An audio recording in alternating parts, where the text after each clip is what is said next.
AP news 5 Srikakulam జిల్లా నర్సన్నపేట మండలం కోమర్తి గ్రామంలో మతిస్థిమితం లేని ఒక మహిళ 12 మగ బిడ్డలకు జన్మనిచ్చింది. సమాచారం అందుకున్న ఐసీడీఎస్ అధికారులు ఆ మహిళను బిడ్డను నర్సన్నపేట ప్రాంతీయ సామాజిక ఆసుపత్రికి తరలించారు. ముందస్తు జననం కారణంగా బిడ్డ గాలి పీల్చుకోవడంలో ఇబ్బంది పడుతున్నందున శ్రీకాకుళం సర్వజన ఆసుపత్రికి తరలించిన వైద్యులు కాగా బిడ్డను తాము పెంచుకుంటామని ఇరు వర్గాల వారు నర్సంపేట ప్రాంతీయ హాస్పిటల్ వద్ద గలాటాకు దిగారు. ఐసీడీఎస్ అధికారులు చైల్డ్ వెల్ఫేర్ సిబ్బంది ఆ మగబిడ్డను సంపూర్ణ వైద్యం అందిన తర్వాత శిశు గృహానికి తరలించేందుకు ఏర్పాట్లు చేస్తున్నారు. మతిస్థిమితం లేని ఆ మహిళకు బిడ్డ పుట్టిన సంగతి గాని తనకు ఆ బిడ్డ ఎవరు వాళ్ళు పుట్టారనే విషయం గాని తెలియకపోవడం గమనార్హం. ఐసీడీఎస్ అధికారులు చైల్డ్ వెల్ఫేర్ సిబ్బంది బిడ్డను పెంచుకుంటున్నామన్న వాళ్ళు కొన్నాళ్లు పెంచిన తర్వాత వారిలో ఏదైనా లోపం సంభవిస్తే విడిచిపెట్టడం జరుగుతుందని, దానివల్ల ఆ బిడ్డలు అనాథలుగా మారతారని, ప్రభుత్వ నిబంధన ప్రకారం శిశు గృహంలో వాళ్ళకి అన్ని రకాల సదుపాయాలతో పెంచేందుకు ఏర్పాటు చేస్తామని అన్నారు. ఆవిడకి రోడ్డు మీద వదిలేశారు, తండ్రి ఎవడో తెలియదు. ఇప్పుడేమో అందరూ వచ్చేసారు, డబ్బులు అడుకుంటున్నారు.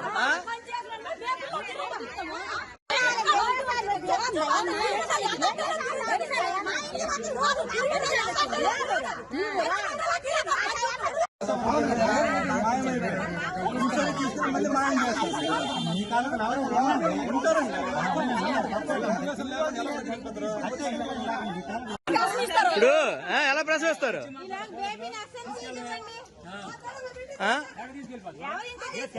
ఏమమ్మా నీ పిల్ల అయితే రోడ్డు మీద ఉంది, ప్రసవించింది.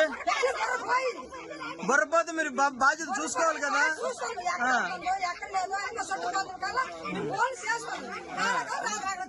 మీరు అంత స్టేషన్కి వెళ్ళంటే అక్కడ ఎవరికి ఇవ్వాలో చెప్తారు.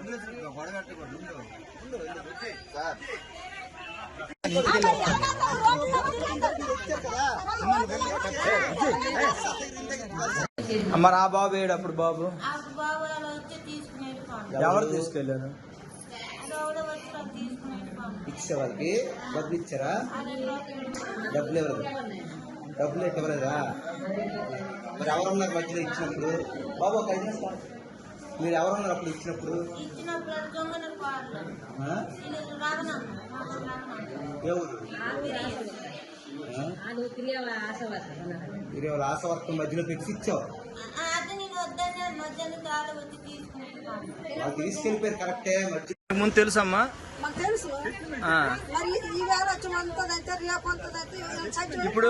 ఇప్పుడు దానికి ఆవిడకి ఆ పాపకి ఇవ్వాల్సిన ట్రీట్మెంట్లు అవన్నీ అంతకుముందు మీరు ఎప్పుడైనా చేయించారా? స్కానింగ్ కానీ ఇవన్నీ?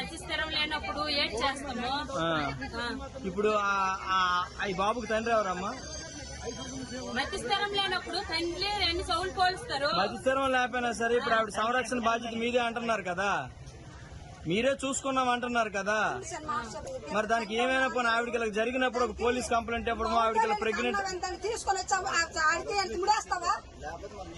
ఈ విషయం జరిగినప్పుడు, ఆవిడ మతిస్థిమితం లేనప్పుడు, ఆవిడకి అన్యాయం జరిగినప్పుడు మీరు పోలీసు ఫిర్యాదు ఇవ్వడమో ఏదైనా మీరు చేశారా? ఇప్పుడు అవును, అప్పుడు దానికేదో మీరు కంప్లైంట్ ఇవ్వడం, ఫిర్యాదు మీరేం చేశారా?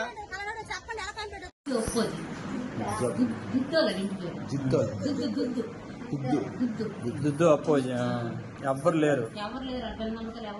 తల్లిదండ్రులు ఏటో చేయడం, అప్పజమ్ములు ఎవరు లేరు, అన్నదమ్ములు లేరు.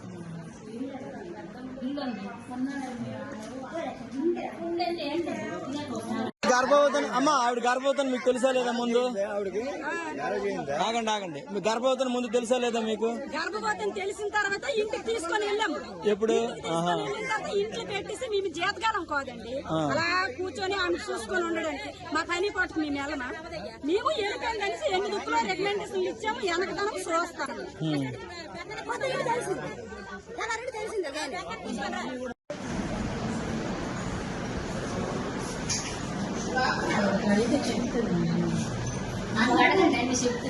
మాట్లాడి చెప్పగలదా? ఏం చెప్పలేదు.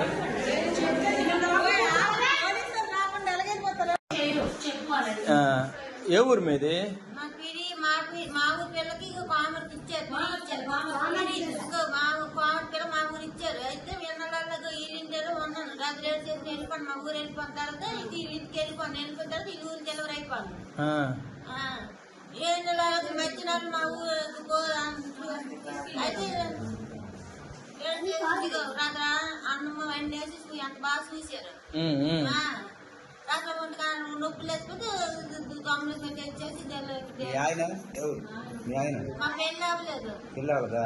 ఎవరు అవతల ఎవరు తెలుసా? ఎవరు నీకు తెలియదు? నీ ఫ్రెండ్ ఎవరితో తెలియదండి. తెలియపోతే వీళ్ళు ఊరు వెళ్ళిపోయి నాకు తెలియదు. నేను అంటుంది నీకు అర్థమవుతుందా? నీకు పెళ్ళి అవ్వలేదు కదా, నువ్వు ఎలా ప్రెగ్నెన్సీ అయ్యావు? నువ్వు ఎలాగా నీకు అయ్యింది ప్రెగ్నెన్సీ ఎలాగయ్యావు? నీకు పెళ్ళి అవ్వలేదు కదా, మొగుడు లేడు కదా, మనం అప్పుడు ఎలా ప్రెగ్నెన్సీ అయ్యావు? నీకు ఎవరు తెలుసా? ఎవరు నాకు తెలియదు. తెలుగే బాటిల్ కాసుకుని నిలబడితే ఎక్కడ ఎక్కడ నిలబడతావు? మా అన్న నేను చెప్పలేను. పలానా దగ్గర ఉంటది కదా కాంప్లెక్స్, అక్కడ ఎక్కడో ఉంటది. పలానా వ్యక్తి అంటే నాకు నీకు తెలియదా? నార్సింపేట అప్పుడు ఇక్కడ నార్సింపేట ఉన్నాను. ఎప్పుడు రాత్రి ఆటో లేకపోతే బస్సు లేకపోతే ఈ ఊరు వెళ్ళిపోయాను. ఆ ఊరు వెళ్ళావు, అవన్నీ చూసావు. లేదు లేదు. చాలా పర్వాలేదు. పేరు డి సీతారాములండి. నేను జిల్లా బాల రక్షణ విభాగంలో కౌన్సిలర్గా పనిచేస్తున్నాను. అయితే ఈ అప్పోజమ్మ అనే మానసిక రుగ్మతలు గల మహిళ 30 సంవత్సరాల వయసు ఉంటుంది దాదాపు.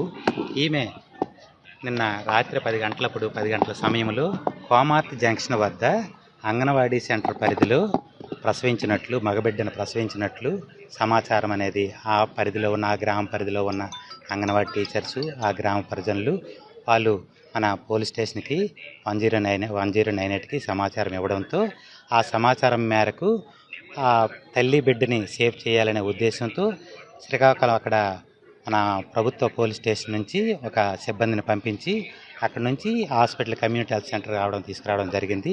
తల్లి బిడ్డకి చికిత్స చేయగా బేబీ యొక్క ఆరోగ్య పరిస్థితి లో బర్త్ అయినందున బేబీ తక్కువ నెలలు నిండకుండా పుట్టడం వలన 1.9 kgs ఉండడం వలన బ్రీతింగ్ సమస్య ప్రాబ్లంతో ఉండడం వలన ఐసీయూలో ఉంచాలి. బేబీకి మెరుగైన వైద్యం కోసం ఇక్కడున్న సూపరింటెండెంట్ గారు శ్రీకాకుళం ప్రభుత్వ సర్వజన ఆసుపత్రికి రెఫర్ చేయడం జరిగింది.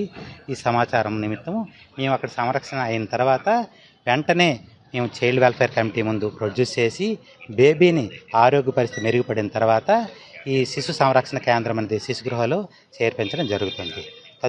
తదుపరి చర్యలు అనేవి చట్టపరంగా, బాల న్యాయ చట్టపరంగా జరుగుతుంది. దత్తత, ఎడాప్షన్ అవన్నీ కూడా చట్టపరంగా జరుగుతుంది జేజే యాక్ట్ ప్రకారం. నా పేరు తులసి. నేను ఐసీడీఎస్లో నర్సనపేటకి ఇన్ఛార్జ్ సూపర్వైజర్ని. తను ఏంటంటే ఆ బిడ్డ రాత్రి 10 గంటలప్పుడు వాన పడుతున్నప్పుడు ఆ అమ్మాయి, ఆ అప్పోజీ అన్న అమ్మాయి డెలివరీ అయింది అనేసి అని అక్కడ అంగన్వాడీ కార్యకర్తకి ఎవరో ఇన్ఫర్మేషన్ ఇచ్చారటండి. అక్కడ ఉన్న విలేజర్స్ ఇస్తే హుటాహుటిన అంగన్వాడీ కార్యకర్త, ఆశా వర్కరు, తర్వాత ఆ సెక్టార్ సూపర్వైజర్ రమణమ్మ గారు అందరూ స్పందించి ఆ రాత్రి మన పీడీ ఆఫీస్కి కబురు పెట్టేసి ఇచ్చేసి అందరూ సకాలంలో స్పందించడం జరిగిందండి. ఆ రాత్రే అక్కడ డెలివరీ అయితే 108లోని విలేజర్స్తుల సహాయంతో ఆశా వర్కరు కార్యకర్త వచ్చేయడం జరిగిందండి. తెల్లవారు 6 గంటలకల్లా అక్కడ సూపర్వైజర్ రమణమ్మ గారు కూడా అటెండ్ అయ్యారు. పొద్దున్న నేను ఇక్కడ నర్సంపేట సూపర్వైజర్గా నేను కూడా వచ్చానండి. మా సిడిపిఓ గారు నిమిషానికి విషయాన్ని సేకరిస్తున్నారు, ఎలా ఉంది పరిస్థితి ఏంటి అనేది. బిడ్డ లో బర్త్ వెయిట్ అనేసి నేను డాక్టర్స్ చెప్పారండి. లో బర్త్ వెయిట్ వల్ల బ్రీతింగ్ ప్రాబ్లం ఉందనేసి అని రిమ్స్కి ప్రిఫర్ చేయమన్నారు.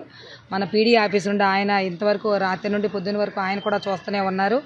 ఆయన కూడాను ఇంతవరకు ఇచ్చేయడం జరిగింది. ఇప్పుడే ఆయన హ్యాండ్ ఓవర్ ఉంటే ఆయన రిమ్స్కి ప్రిఫర్ చేశారు. ఇంతవరకు జరిగిందండి. తల్లి అయితే మాత్రం బిడ్డని చూసుకునే పరిస్థితిలో లేదండి. మేము ఉంటున్నప్పుడు మేమే అక్కడ డిపార్ట్మెంట్ తరఫున మన పీడీ ఆఫీస్ నుండి వచ్చిన అతను, ఆశా వర్కర్లు, మేమందరం తల్లిని అలాగా, ఎందుకంటే బిడ్డని మనకి అక్కడ ఐసీయూలో పెట్టారు.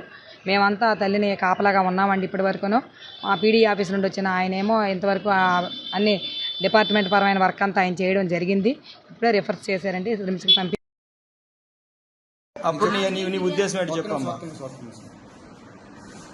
మేము చెప్తాము, మీరు డీటెయిల్స్ ఫస్ట్ నుంచి మాకు డీటెయిల్స్ చెప్పాలి. ఎందుకంటే రేపు పొద్దున్న మీరు తీసుకెళ్ళిపోతున్న తర్వాత అది కాదులే అమ్మా, నీ ఒప్పని చెప్పు. నిన్న సాయంత్రం 4 గంటలకు వచ్చింది బాబు. సాయంత్రం 4 గంటలకు వస్తే మా బాబు ఇక్కడ ఉండకనంటే మళ్ళీ రాత్రి 8 అయింది వచ్చింది. వచ్చేసి ఇక్కడ నేను పడుకుంటాను అన్నది. మీ ఏ ఊరు మీది? మా సోమతి. నా పేరు ఆ పేరు పరకపోతే అయితే పడుకుంటానంటే ఊరికి పడుకోయింది. రాత్రి అనేది ఒట్లు పోయింది. 2 ఒట్లు పోసి ఇచ్చినాను.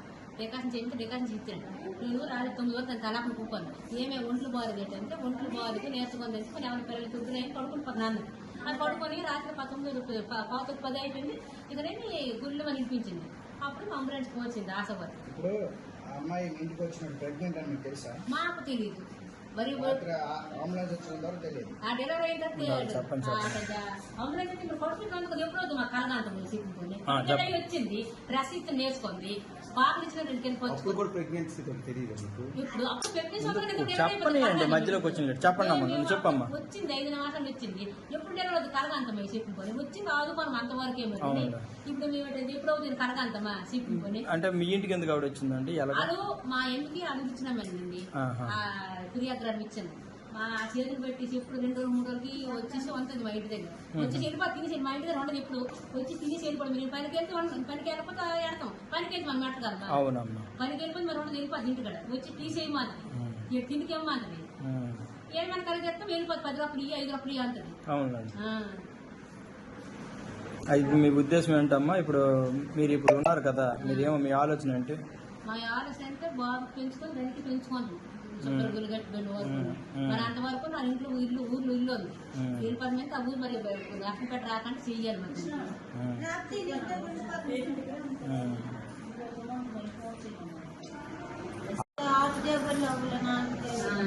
అంటే నీతో స్నేహంగా ఎవరున్నారో మగవాళ్ళు ఎవరున్నారు ఇటు తెలియదు, నీతో ఎవరు మాట్లాడారు ఇటు అనేది?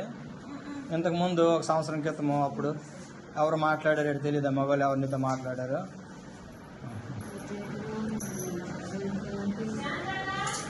అయితే ఇప్పుడు నువ్వు ఎలాగ ప్రెగ్నెంట్ వచ్చిందో నీకు తెలుసా? నువ్వు ఎలాగ డెలివరీ అయ్యావు?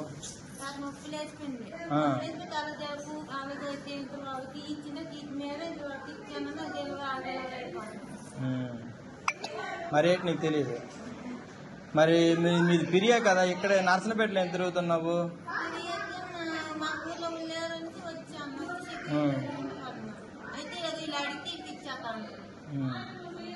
మరి ఇప్పుడు ఎలాగెళ్ళే వాళ్ళ దగ్గరికి? ఎవరు లేరన్నా కదా, ఇప్పుడు ఎలాగెళ్ళే వాళ్ళ దగ్గరికి?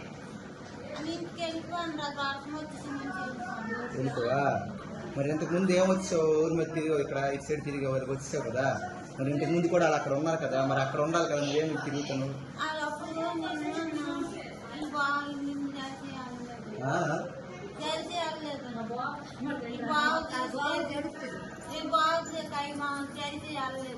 అవునా? అయితే ఇప్పుడు మీ బాబుకు నువ్వు పెంచుకోగలవా? ఎవరికి ఉండమాదో ఎవరికి ఇచ్చిమన్నారు? వాళ్ళకి ఇచ్చేస్తావా? వాళ్ళు లేట్ అవుతారు నీకు? అక్క అవుతా? గడ్డ అవుతుందా? వాళ్ళకి ఇచ్చేస్తావు, పెంచుకోమంటావు. ఇంతకు ముందు కూడా ఇలా జరిగింది నీకు? జరిగిందా? ఇంతకు ముందుకి అది జరిగింది అలాంటిదట నీకు?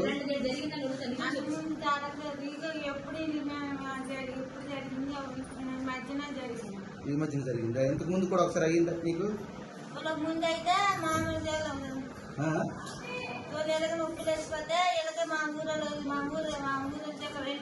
అప్పుడు పాప పుట్టింది, బాబు పుట్టింది.